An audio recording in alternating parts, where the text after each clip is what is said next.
आम के लकड़ी के कबो चंदन मत समझिया। इतना पागल नहीं।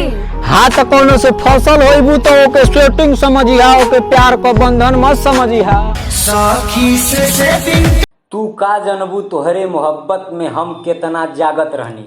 एक बार तहार नाम लिखे खातिर हम अपन हथवा दागत रहनी।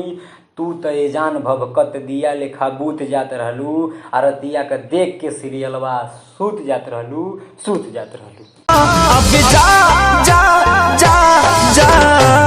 पहिले के मेहरारू भले से पढ़ल लिखल ना रहनी, लेकिन इतना ज्ञान रहे के भसुर के ससुर।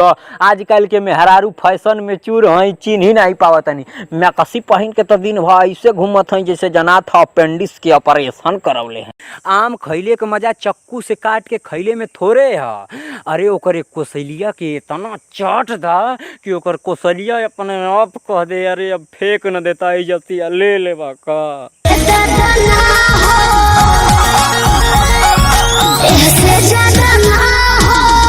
आदमी बछिया या परिया खरीदत समय भी पूछेला कि एकर माई कितना दूध देत रहे। तो हई जवन तू आज कुल देखावत पकावत ह उ एकर सरासर दोस्त तोहरे माई पजात ह।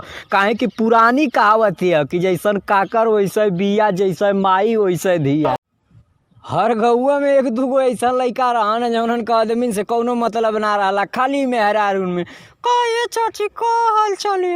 अरे तोहरे मजा तू तो कट द के दवाई भइलू न। सारा जब साड़ी पहन के होठलाली पाउडर क्रीम लगा के नाच का लवंडा तैयार हो जाला तो लइका कुल 10 टकिया होठे से होठ पे ले जाना सटावे के। तो हम कहते हैं तू हूँ अपने सूरत और शकल के गुमान करा, मैं कब के कवन घमंड हो। ससुरा में जाइबू त कवन गुल खिलैबू अहि रे बाबा, नैहरे में ये तना सिंगार आहि रे।